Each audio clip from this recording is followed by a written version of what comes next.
إن الحمد لله نحمده ونستعينه ونستغفره ونعوذ بالله من شرور أنفسنا وسيئات أعمالنا من يهده الله فلا مضل له ومن يضلل فلا هادي له وأشهد أن لا إله إلا الله وحده لا شريك له وأشهد أن محمدا عبده ورسوله يا أيها الذين آمنوا اتقوا الله حق تقاته ولا تموتن إلا وأنتم مسلمون يا أيها الناس اتقوا ربكم الذي خلقكم من نفس واحدة وخلق منها زوجها وبث منهما رجالا كثيرا ونساء واتقوا الله الذي تساءلون به والأرحام إن الله كان عليكم رقيبا يا أيها الذين آمنوا اتقوا الله وقولوا قولا سديدا يصلح لكم أعمالكم ويغفر لكم ذنوبكم ومن يطع الله ورسوله فقد فاز فوزا عظيما أما بعد فإن أصدق الحديث كتاب الله وخير الهدي هدي محمد صلى الله عليه وسلم وشر الأمور محدثاتها وكل محدثة بدعة وكل بدعة ضلالة وكل ضلالة في النار. Nous allons lire aujourd'hui ensemble la sourate Al-Qalam, ou bien une partie de sourate Al-Qalam, qui comporte 52 versets, qui est une sourate mécoise et qui comporte 52 versets. Donc on va lire auparavant, réciter auparavant le Coran, la parole d'Allah Tabarak wa Ta'ala, puis donner un sens rapproché en français et l'explication bi'idhnillah subhanahu wa ta'ala. أعوذ بالله من الشيطان الرجيم بسم الله الرحمن الرحيم نون والقلم وما يسطرون ما أنت بنعمة ربك بمجنون وإن لك لأجرا غير ممنون وإنك لعلى خلق عظيم فستبصر ويبصرون بأيكم المفتون إن ربك هو أعلم بمن ضل عن سبيله وهو أعلم بالمهتدين فلا تطع المكذبين ودوا لو تدهن فيدهنون ولا تطع كل حلاف مهين هماز مشاء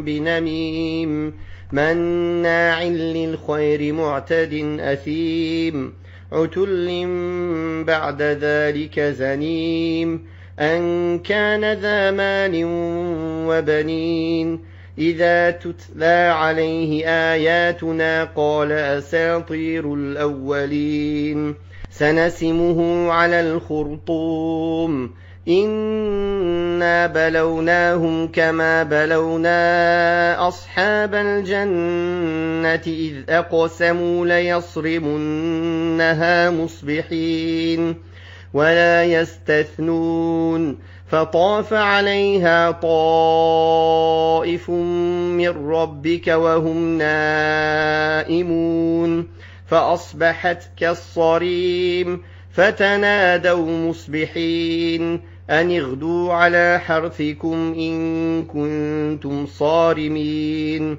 فانطلقوا وهم يتخافتون ألا يدخلنها اليوم عليكم مسكين وغدوا على حرد قادرين فلما رأوها قالوا إنا لضالون بل نحن محرومون قال أوسطهم ألم أقل لكم لولا تسبحون قالوا سبحان ربنا إنا كنا ظالمين فأقبل بعضهم على بعض يتلاومون قالوا يا ويلنا إنا كنا طاغين عسى ربنا أن يبدلنا خيرا منها إنا إلى ربنا راغبون كذلك العذاب ولعذاب الآخرة أكبر لو كانوا يعلمون. Donc Allah tabarak wa ta'ala, là j'ai récité jusqu'au verset numéro 33. Inch'Allah, c'est ce qu'on va voir aujourd'hui, du verset 1 au verset 33 de Surat Al-Qalam. Donc Allah tabarak wa ta'ala dit dans le sens des versets, du verset 1 au verset 7, Noun, par la plume et par ceux que les scribes mettent en ligne. Par la grâce de ton Seigneur, tu n'es point un possédé. En vérité, une récompense inépuisable t'est réservée et tu es doué d'une moralité très élevée. Bientôt tu verras, et les négateurs, eux aussi, verront lequel d'entre vous a perdu la raison. Car c'est ton Seigneur qui connaît le mieux ceux qui s'égarent, de son chemin et ceux qui sont les bien guidés. Allah tabarak wa ta'ala jure ici par la plume, qui sert à désigner toutes les plumes avec lesquelles on écrit les diverses sciences et on transcrit les textes et les écritures.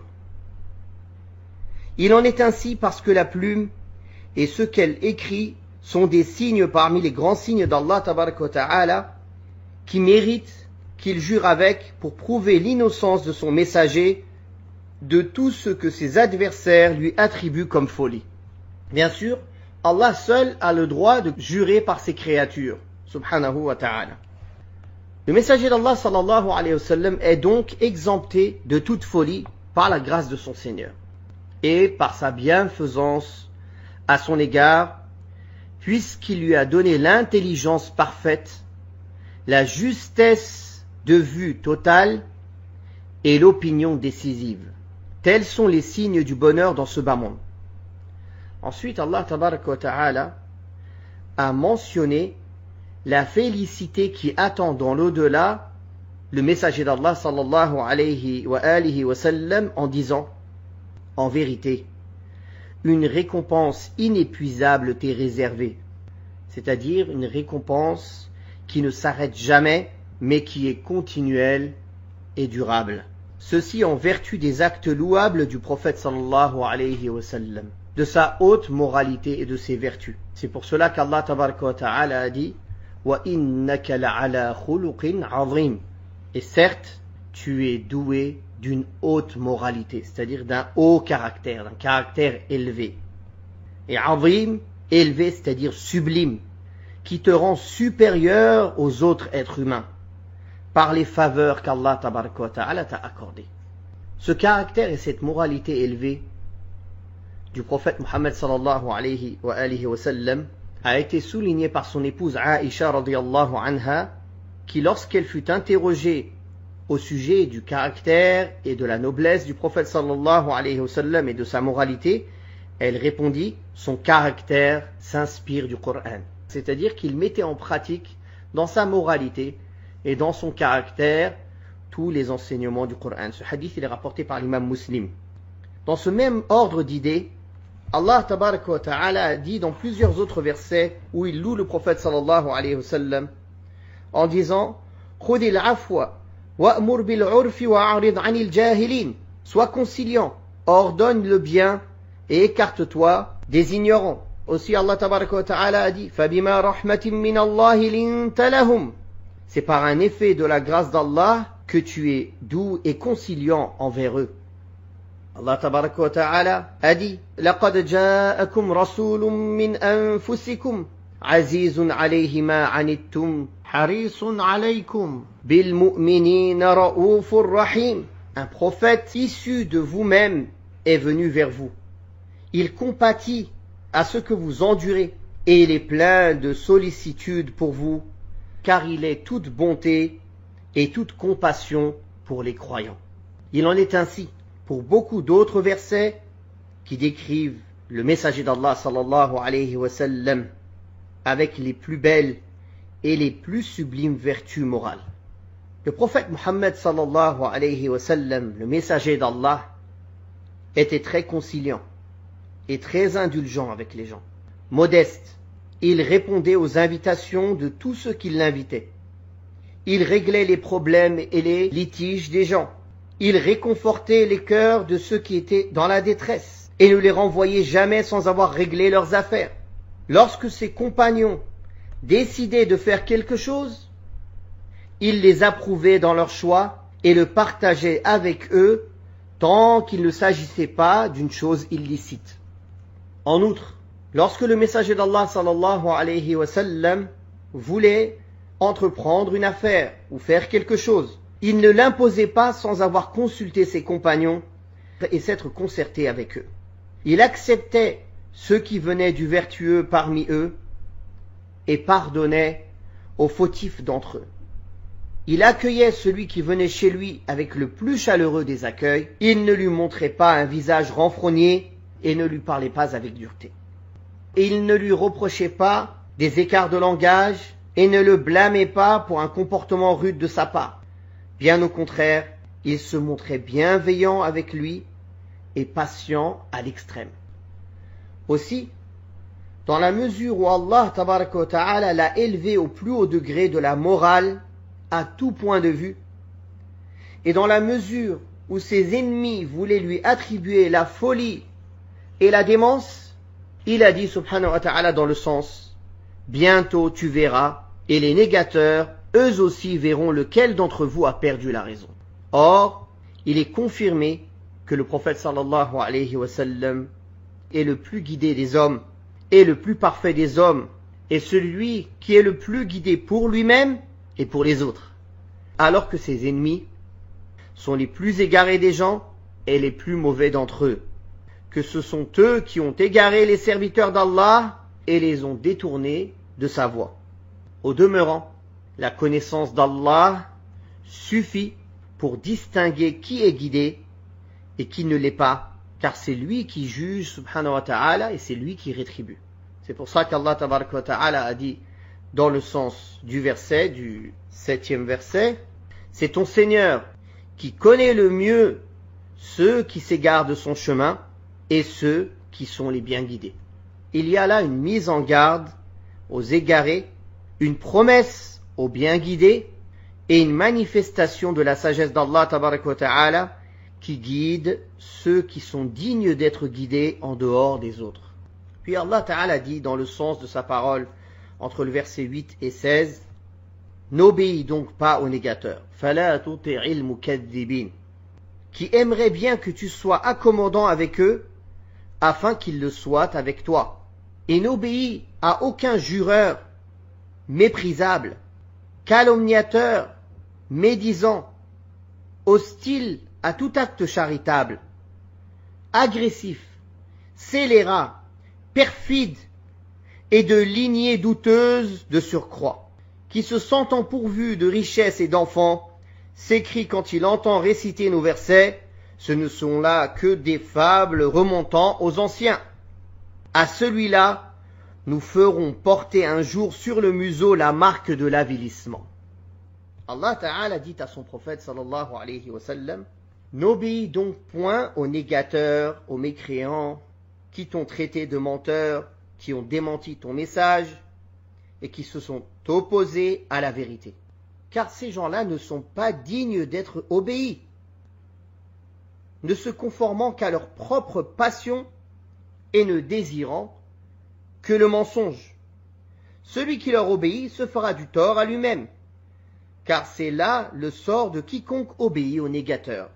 Certes, il s'agit là d'un contexte particulier, à savoir que les polythéistes demandaient au prophète sallallahu alayhi wa sallam de ne plus insulter et dénigrer leur divinité qu'ils adoraient en dehors d'Allah, et de ne plus dénigrer leurs croyances, afin que eux soient accommodants avec le prophète sallallahu alayhi wa sallam.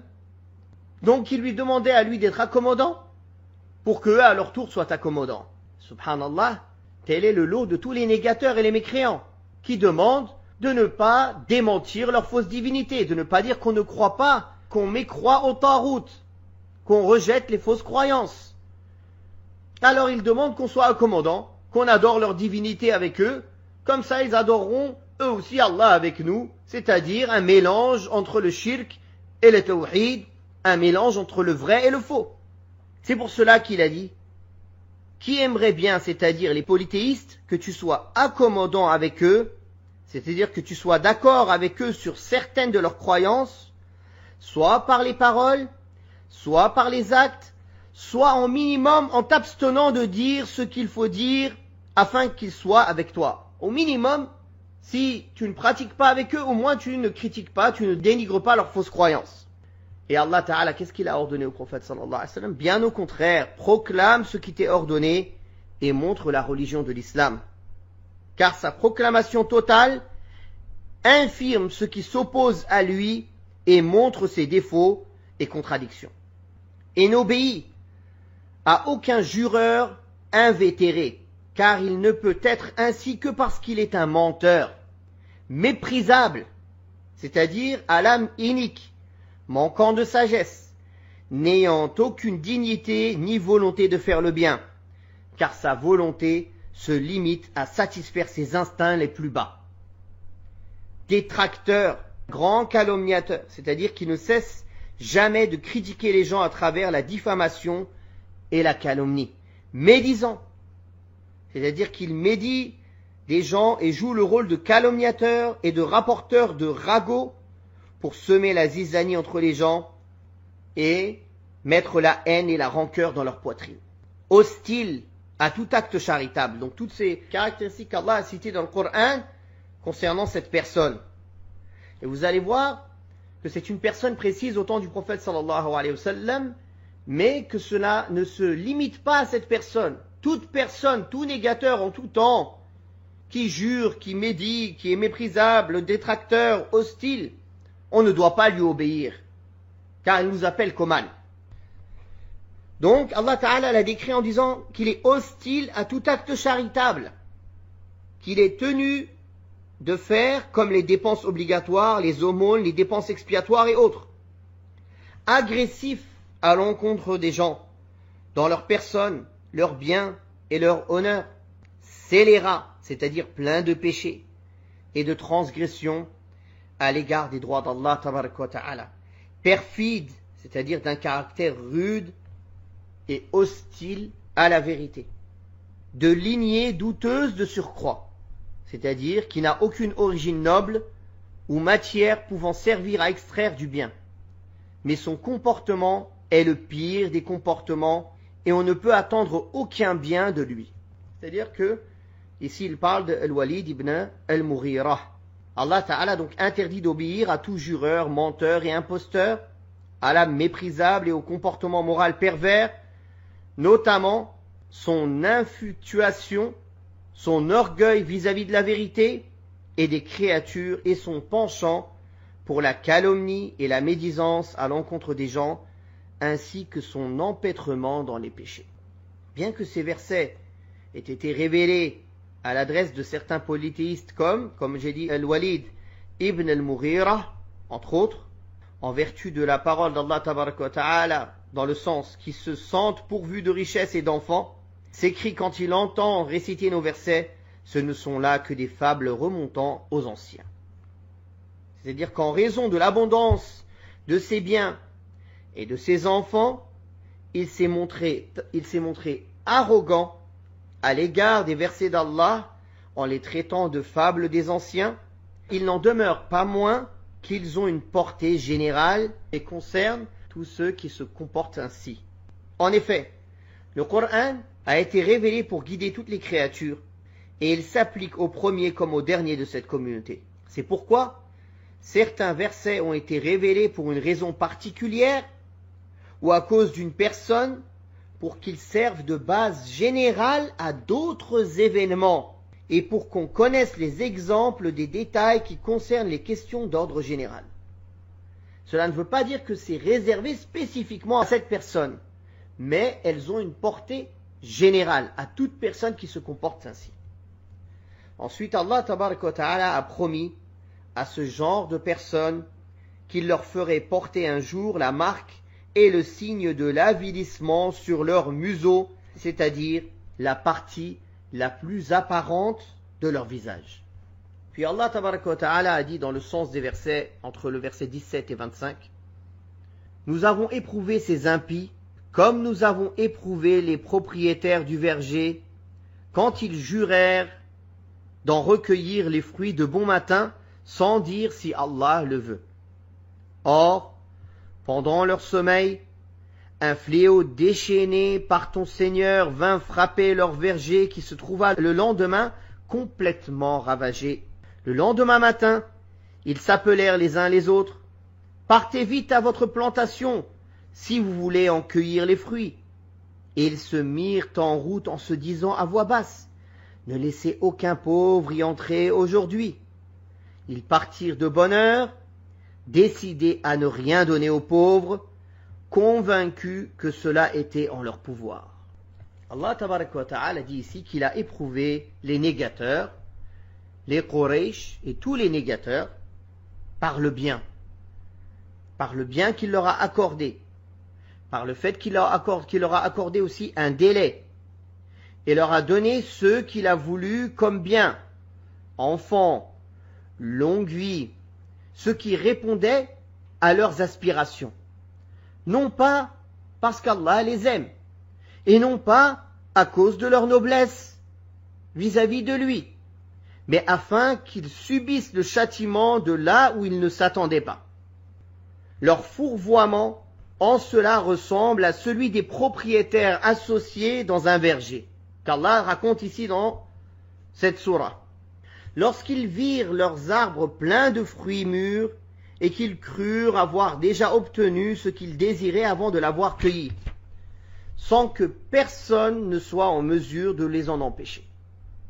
C'est pour cela qu'ils jurèrent d'aller le lendemain même cueillir la récolte de fruits, sans se douter qu'Allah soit à l'affût de leurs faits et gestes, et qu'il soit en mesure d'envoyer un fléau contre leur récolte pour la détruire. Allah Ta'ala dit dans le sens, or, pendant leur sommeil, un fléau déchaîné par ton Seigneur vint frapper leur verger, c'est-à-dire un châtiment qui tomba sur lui de nuit, qui se trouva le lendemain complètement ravagé, c'est-à-dire détruit. Les arbres et les fruits arrachés, alors qu'ils ne se rendaient pas compte de ce qui leur arrivait.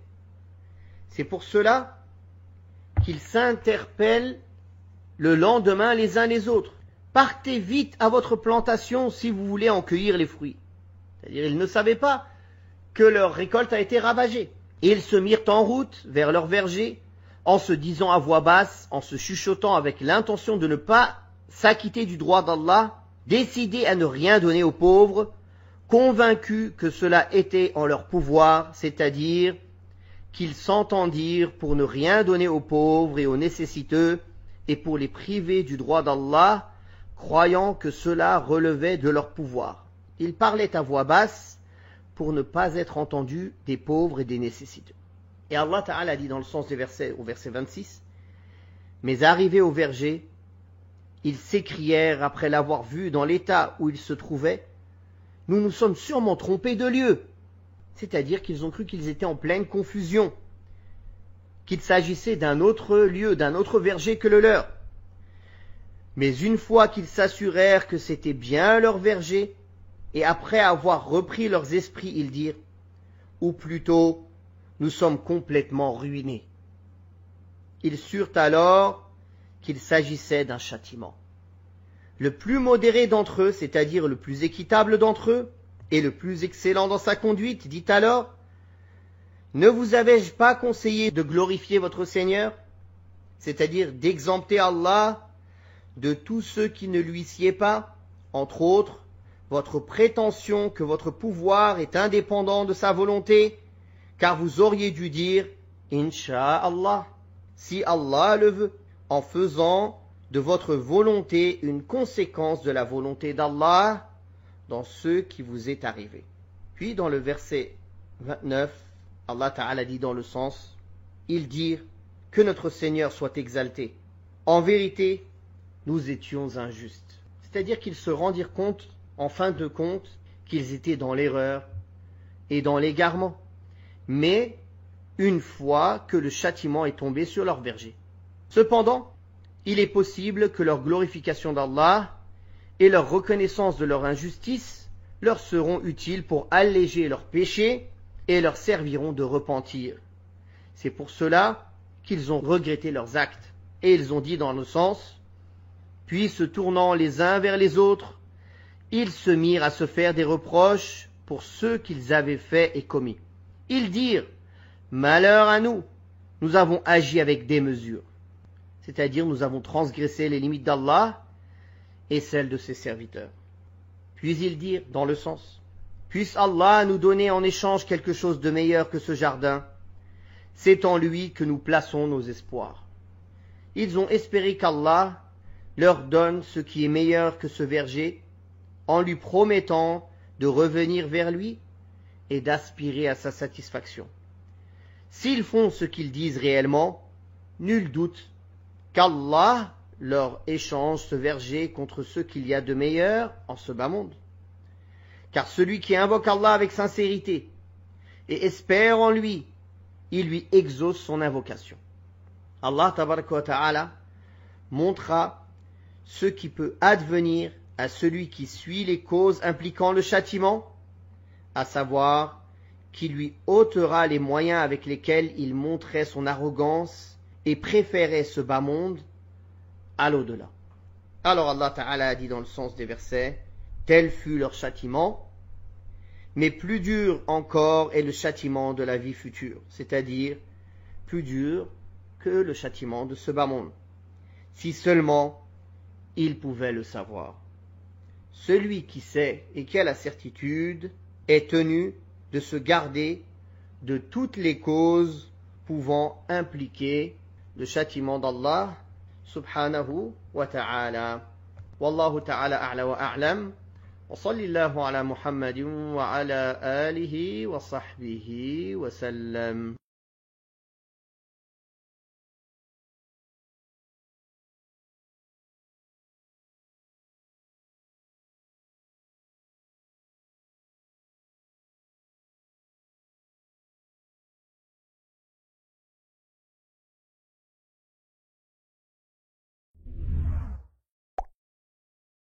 إن الحمد لله نحمده ونستعينه ونستغفره ونعوذ بالله من شرور أنفسنا وسيئات أعمالنا من يهده الله فلا مضل له ومن يضلل فلا هادي له وأشهد أن لا إله إلا الله وحده لا شريك له وأشهد أن محمدا عبده ورسوله يا أيها الذين آمنوا اتقوا الله حق تقاته ولا تموتن إلا وأنتم مسلمون يا أيها الناس اتقوا ربكم الذي خلقكم من نفس واحدة وخلق منها زوجها وبث منهما رجالا كثيرا ونساء واتقوا الله الذي تساءلون به والأرحام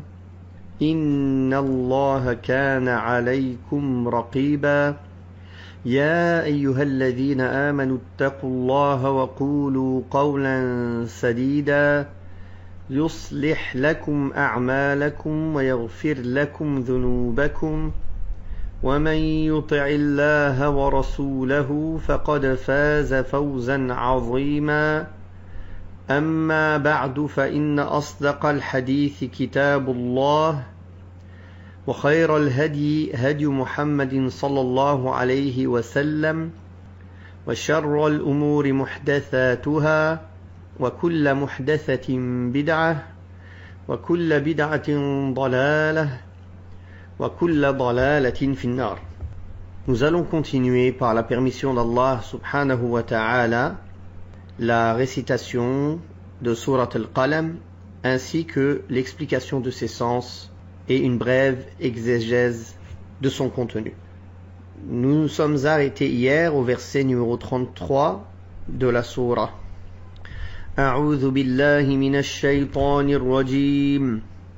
إن للمتقين عند ربهم جنات النعيم أفنجعل المسلمين كالمجرمين ما لكم كيف تحكمون أم لكم كتاب فيه تدرسون إن لكم فيه لما تخيرون أم لكم أيمان علينا بالغة إلى يوم القيامة إن لكم لما تحكمون سلهم أيهم بذلك زعيم أم لهم شركاء فليأتوا بشركائهم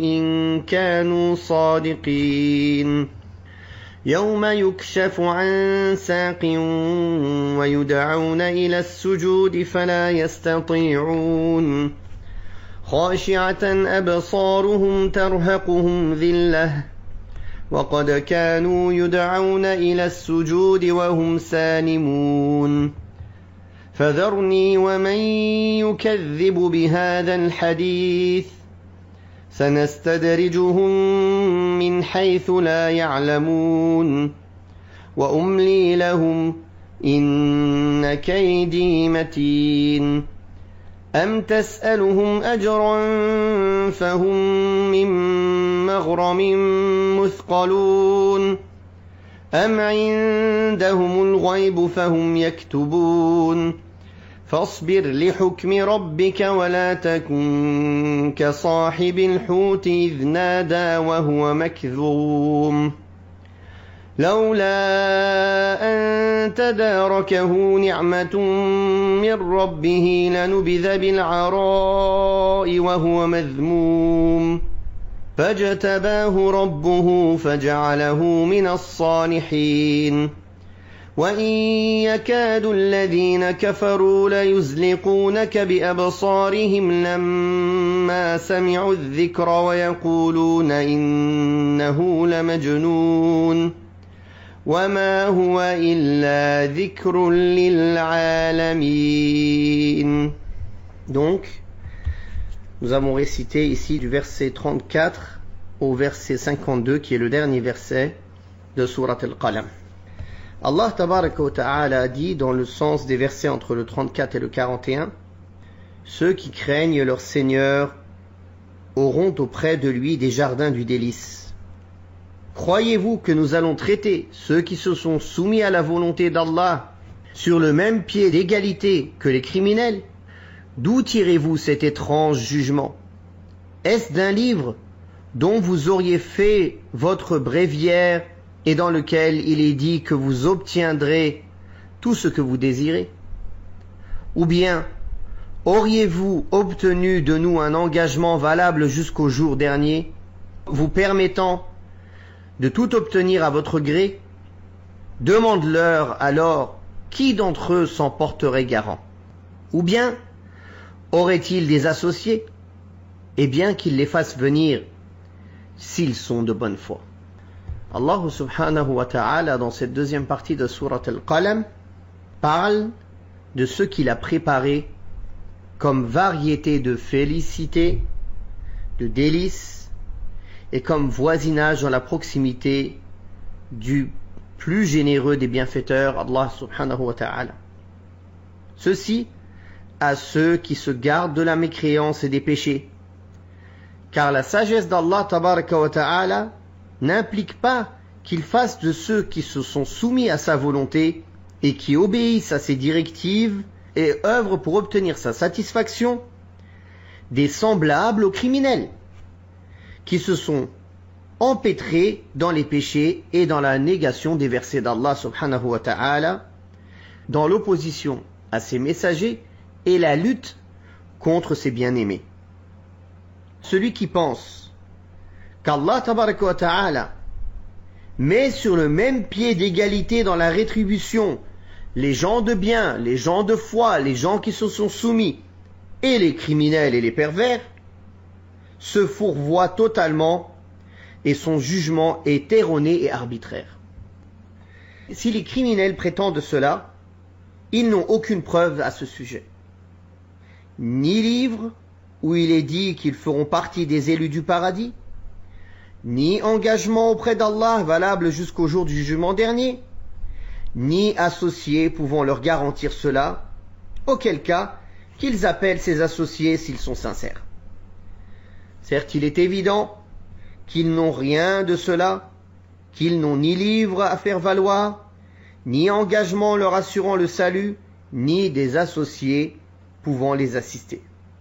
Par conséquent, leurs prétentions sont fausses et erronées.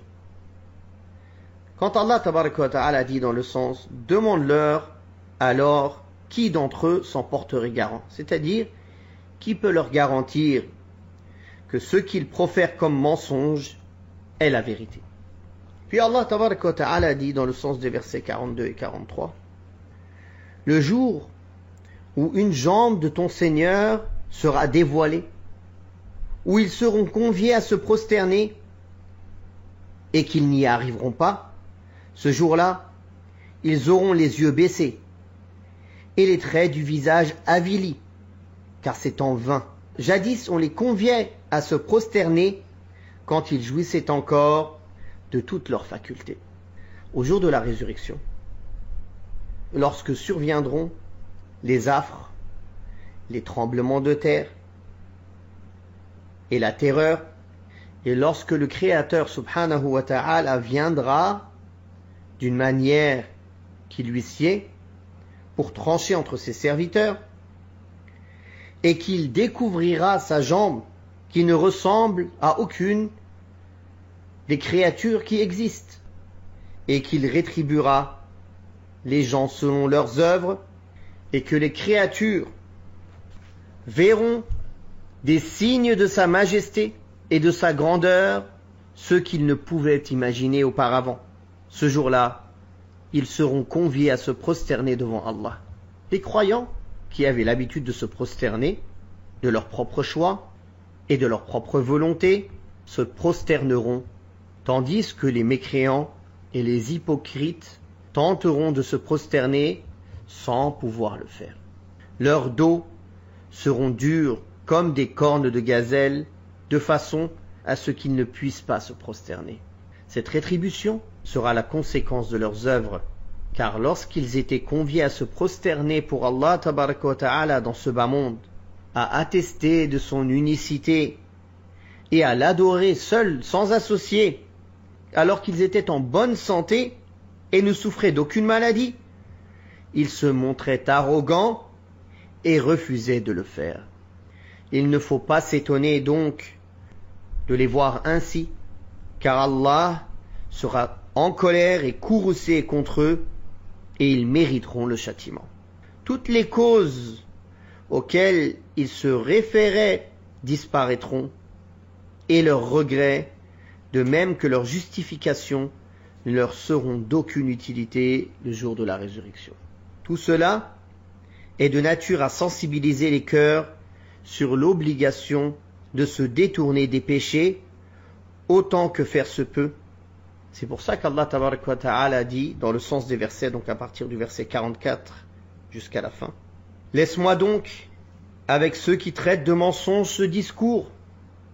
Graduellement et à leur insu, nous les conduirons à leur perte.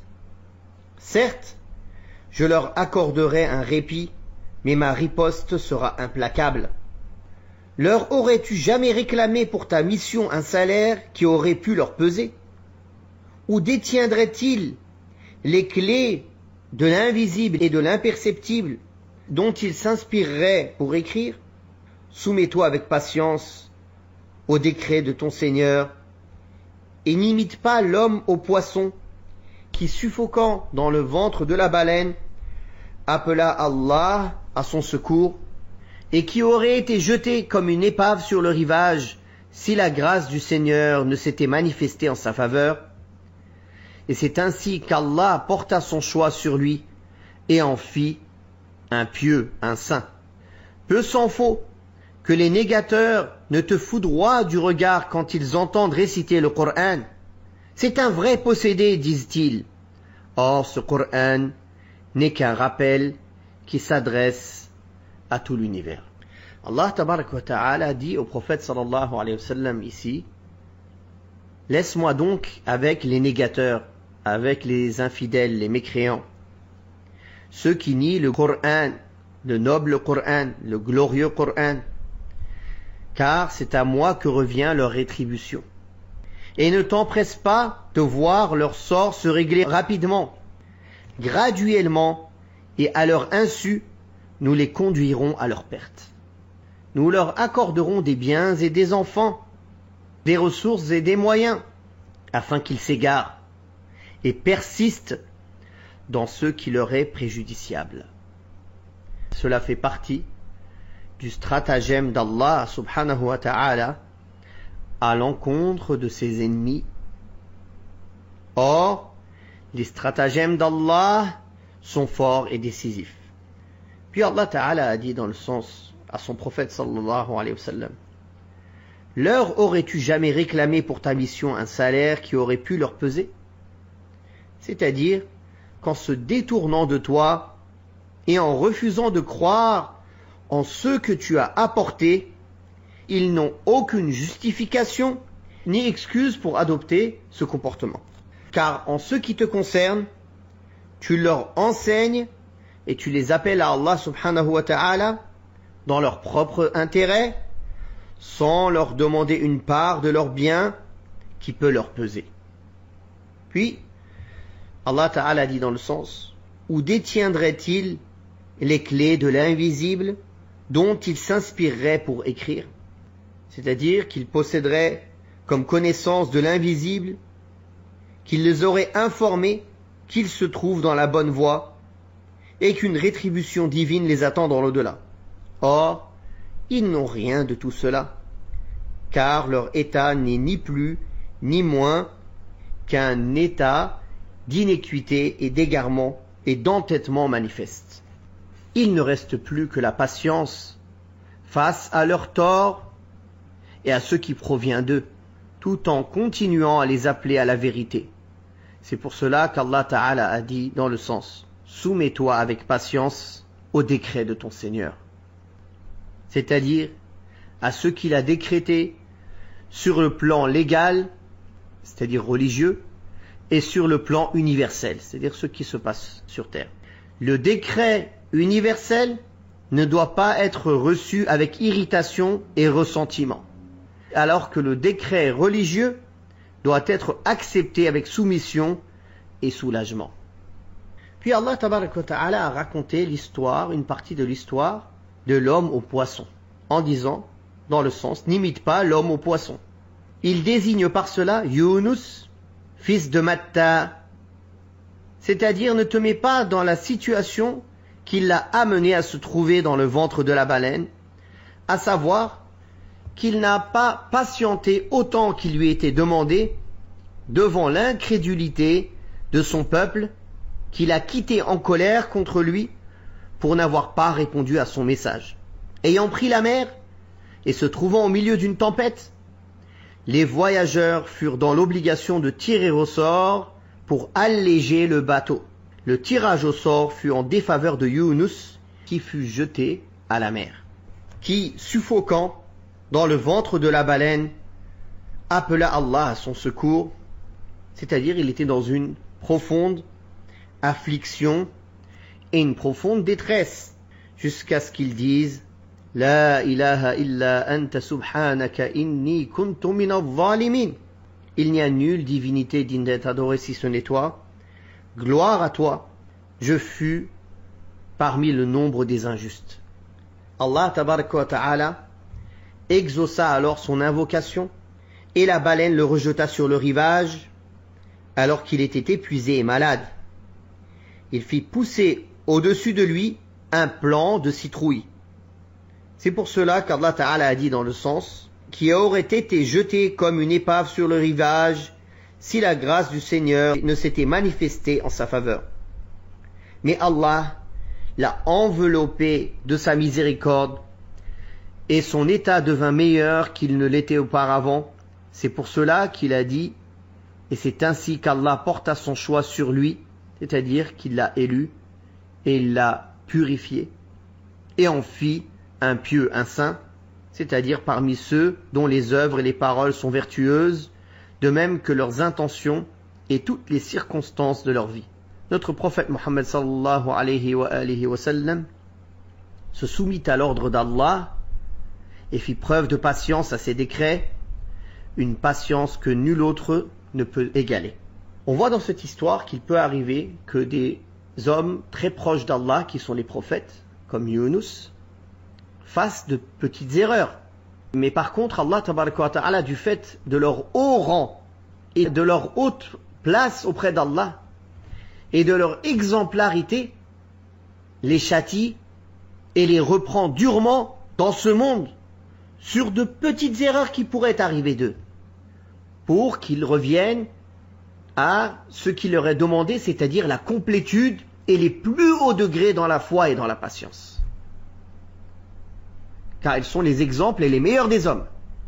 Donc l'exigence envers eux est beaucoup plus grande que l'exigence envers leurs suiveurs. Voilà pourquoi Allah tabaraka wa ta'ala a éprouvé Yunus ibn Matta. Et le prophète sallallahu alayhi wa sallam a interdit de dire du mal de Yunus ibn Matta et de dire qu'il est meilleur que lui. C'est un prophète choisi par Allah. Il fait partie des hommes les plus aimés d'Allah subhanahu wa ta'ala. Mais Allah tabaraka wa ta'ala a fait de son petit faux pas, de sa petite erreur, une leçon. Une leçon pour ceux qui viennent après lui. C'est pour ça qu'il a compté son récit dans le Coran. Pour que cela soit une leçon pour les prédicateurs qui appellent à Allah, qui s'impatienteraient devant leur peuple qui refuse et qui soit négateur. Mais Allah tabaraka wa ta'ala, par sa sagesse, a voulu que Yunus alayhi salam revienne avec encore plus de patience et plus de foi, et que tout son peuple ait cru dans son message et qu'il se soit repenti un peu avant que le châtiment ne les touche. Donc il ne faut jamais désespérer en la guider, même pour les plus grands ennemis de l'islam et de la foi. Ceci est arrivé au temps du prophète sallallahu alayhi wa sallam. Certains parmi les Quraysh qui l'ont combattu farouchement, qui sont devenus après parmi les meilleurs des hommes et les meilleurs croyants. Allah tabaraka wa ta'ala fit en sorte que l'issue heureuse soit du côté de Yunus alayhi salam, et l'heureuse fin est à ceux qui craignent Allah. Par contre, ces ennemis de Yunus alayhi salam, de tous les prophètes, et du prophète Muhammad sallallahu alayhi wa sallam aussi. Donc les ennemis du prophète sallallahu alayhi wa sallam et les ennemis des prophètes ne récoltent que la perte et le malheur. De même, ceux qui ont essayé de s'en prendre au prophète sallallahu alayhi wa sallam durant toute sa vie, ils n'ont pu lui faire de tort physique, en dépit de leur volonté et leur souci constant en ce sens, car Allah tabaraka wa ta'ala l'a préservé et l'a assisté. Quant aux torts verbaux, ils l'accusaient de tout ce que leur passion leur inspirait. Tantôt, ils prétendaient qu'il était fou, tantôt un magicien, tantôt un poète. Et Allah tabaraka wa ta'ala a dit en parlant de ce message, le message du Coran, dans le sens de sa parole, or ce Coran n'est qu'un rappel qui s'adresse à tout l'univers. C'est-à-dire que le noble Coran et cette sage exhortation ne sont qu'un rappel pour l'humanité, afin qu'elle se rappelle ses intérêts religieux et profanes et qu'elle sache où est la voie de la guidée et de l'égarement, pour qu'elle puisse emprunter la voie de la guidée et s'écarter de la voie de l'égarement.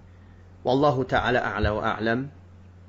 Wa sallallahu ala Muhammadin wa ala alihi wa sahbihi wa sallam.